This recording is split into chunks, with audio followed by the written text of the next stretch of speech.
بسم الله الرحمن الرحيم.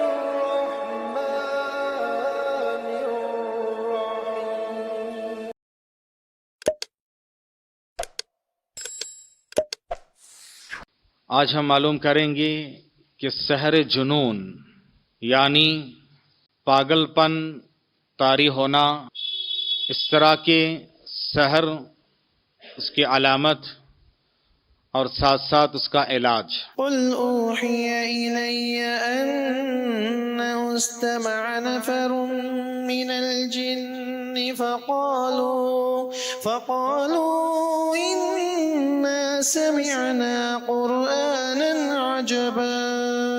الحمد للہ رب العالمین، الصلاة والسلام على اشرف الانبیاء وسید المرسلین نبینا محمد وعلى آلہ واصحابہ اجمعین ومن تبعہم بإحسان الى یوم الدین، اما بعد۔ حضرات گرامی، جادو کے مختلف اقسام اور ان کے علامات اور علاج کے تعلق سے بات چل رہی ہے۔ آج ہم معلوم کریں گے کہ سحر جنون یعنی پاگل پن طاری ہونا،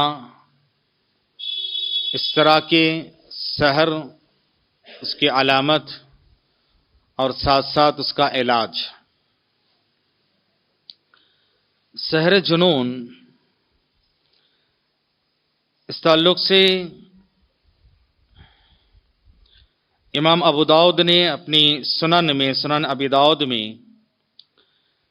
ایک حدیث نقل فرمائی ہے، جس کو شیخ البانی رحمہ اللہ نے صحیح قرار دیا، اور اسی طرح سے سنن ابی داؤد میں کتاب الطب میں موجود ہے، اور امام نووی نے الاذکار میں اس حدیث کو ذکر کیا ہے۔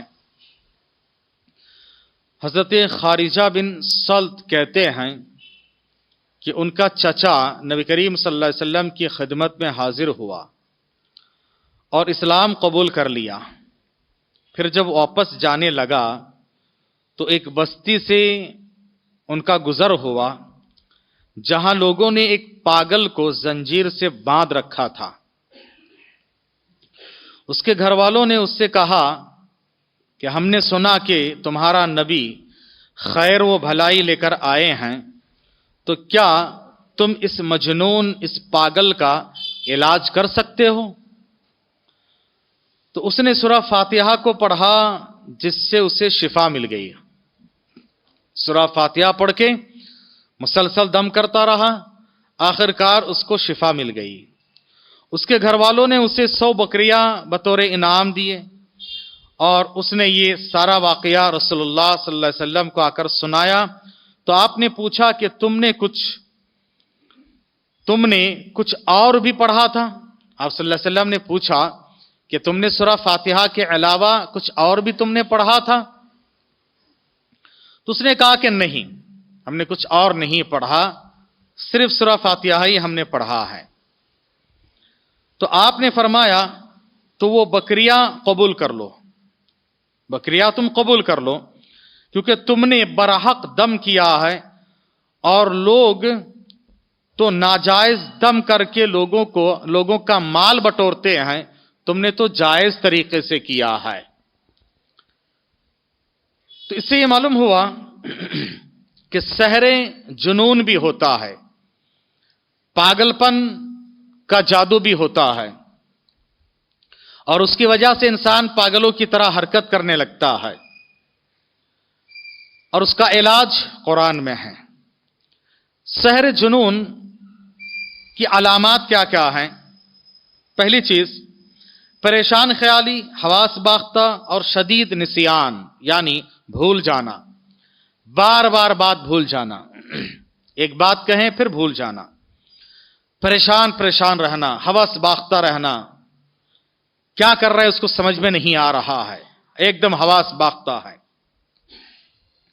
بے تکی باتیں کرنے لگ جانا، جیسے ایک پاگل کرتا ہے، یا کسی کو ٹکٹکی باندھ کے دیکھتے رہنا، گھورتے رہنا،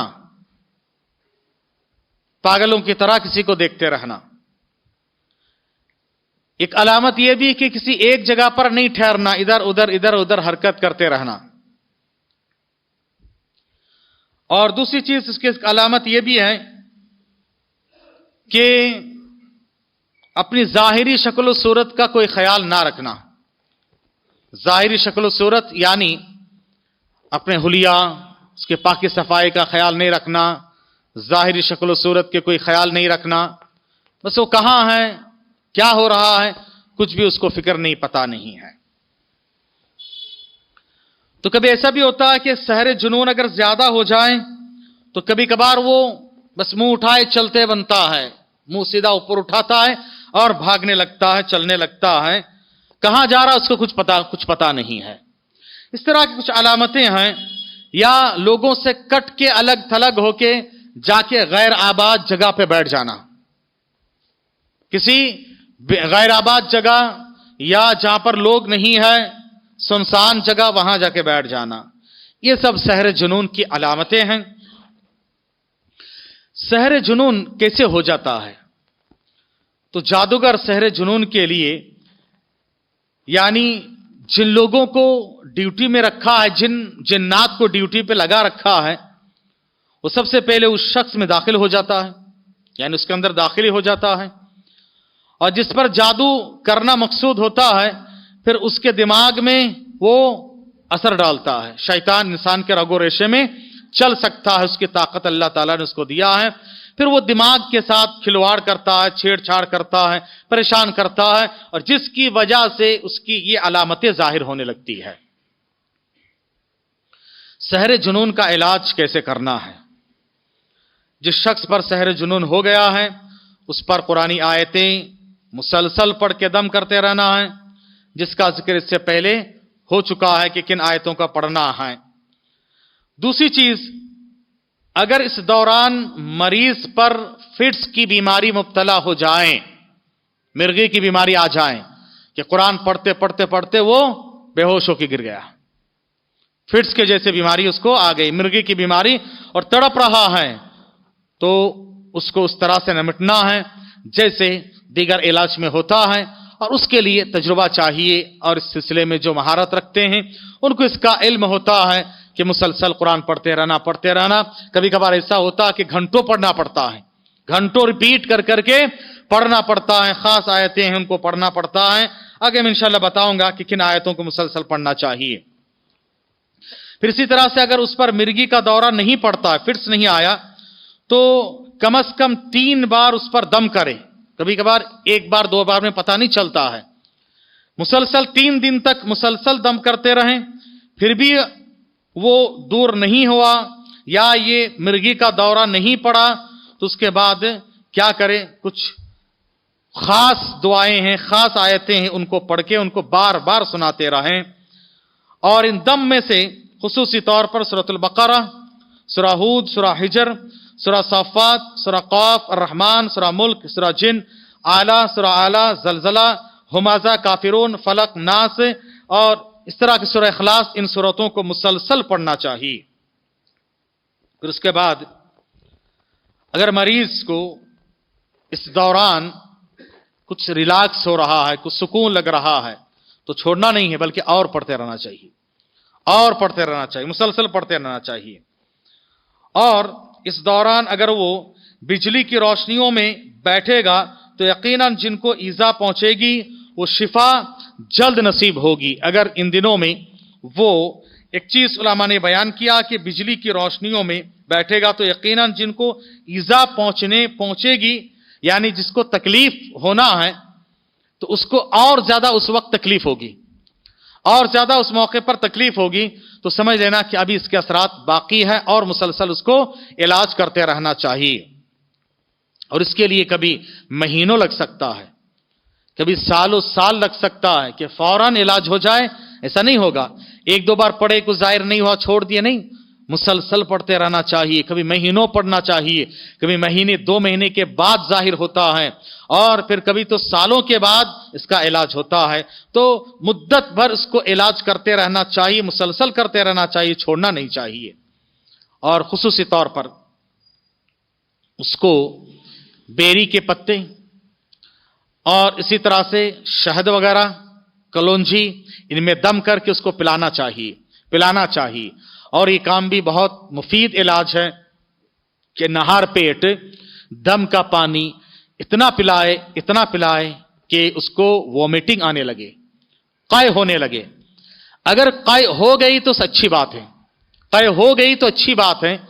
قے کے ساتھ اگر کچھ خون کے ذرات اس کے کچھ دھبے جیسے نکلے اور وہ اچھی بات ہے. قے ہو رہی بلکہ نہیں کھانا نہیں بلکہ اور پلانا چاہیے. اس طرح سے جتنے مرتبہ قے ہونے لگے یہاں تک کہ بند ہو جائے تو سمجھ لینا کہ اندر کے جو اثرات جو اندر داخل ہو چکا تھا وہ باہر آ گیا ہے. اور یہ خون کے جو دھبے ہیں، خون کے جو چھینٹے ہیں، یا اس کے جو لوتھڑا خون کا ہوتا اگر نکلا ہے تو سمجھ لیجئے کہ اگر کچھ اس کو پلایا کھلایا گیا ہے تو باہر آ گیا ہے. تو اس کے لیے اس کا علاج مسلسل قرآنی آیتوں کے ذریعے سے اور جن چیزوں میں شفا قرار دیا ان کو پلانا کھلانے کے ذریعے سے اس کا علاج کیا جا سکتا ہے. اسی طرح سے ایک اور سحر ہے جس کو کہتے ہیں سحر خمول. اسی سے ریلیٹڈ ایک ہے، یعنی سستی کاہلی، کسی کام میں من نہیں، باہر جاؤ تو سستی کاہلی، انرجی نہیں ہے باڈی میں، کرنا چاہے تو بھی تھوڑی دیر کرے پھر اس کے بعد سست ہو جاتا ہے، تھکاوٹ بہت زیادہ ہے، کسی کام میں من نہیں لگتا ہے، اکتا ہٹ ہے، کچھ بھی کرو دل میں ایک گھٹن اور کوفت کی محسوس ہوتی ہے، اس کو ایسا نہیں لگتا کہ کام میں سیٹسفیکشن اس کو نہیں لگتا ہے، سکون نہیں ملتا ہے، اطمینان نہیں ہوتا ہے، لگتا کہ یہ کام نہیں چلو یہ کرتے، وہ نہیں چلو وہ کرتے، پریشان حال رہتا ہے. تو یہ بھی ہو سکتا ہے کہ اس پر نظر بد کا اثر ہوا ہو، یا حسد کا اثر ہوا ہو، یا نہیں تو سحر ہوا ہو. اس کی کچھ علامتیں یہ ہیں کہ ہمیشہ تنہائی میں رہنا چاہتا ہے، لوگوں کے ساتھ گھلنا ملنا اس کو پسند نہیں. پھر اسی طرح سے بڑا خود غرض ہوتا ہے، وہ صرف اپنا دیکھتا ہے، کسی کی اس کو فکر نہیں ہوتی ہے، کسی کا نہ درد ہوتا ہے نہ تکلیف ہوتی ہے، کچھ نہیں ہے، اپنی ہی فکر اس کو ہوتی ہے. اور ہمیشہ خاموش رہتا، کسی سے کچھ بولتا نہیں، کچھ نہیں کرتا ہے. کچھ خیالات اس کو آتے رہتے، بہکے خیالات آنا ہے. اور ایک خاص علامت ہے کہ مسلسل سر درد رہنا، یاد رکھیے یہ بھی ایک علامت ہے. اور اسی طرح سے لوگوں کے سامنے محفلوں میں اس کو کراہت ہونا، اکتا جانا، اور ہمیشہ سستی اور کاہلی کے شکار ہونا، یہ کچھ اس کی علامتیں ہیں.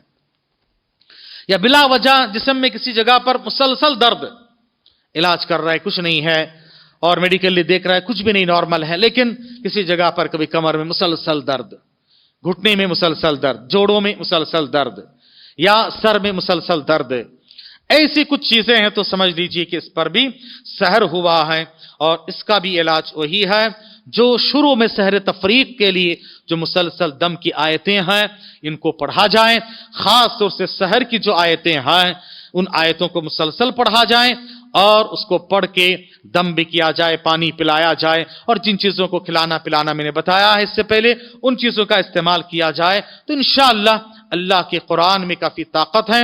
اس کی وجہ سے کیا ہوگا، انشاءاللہ اس کو شفا مل جائے گی. تو آج ہم نے 2 سحر کے بارے میں معلوم کی ہے، آگے انشاءاللہ اور بھی بات اس سلسلے میں آئے گی. دعا کیجیے رب العالمین سے اللہ تبارک تعالی ہمیں اور آپ کو سحر، جادو، جنات کے اثرات سے محفوظ رکھیں. آمین. سبحانک اللہم و بحمدک، اشہدو ان لا الہ الا انت، استغفرک و اتوب الیک. صلی اللہ علیہ محمد.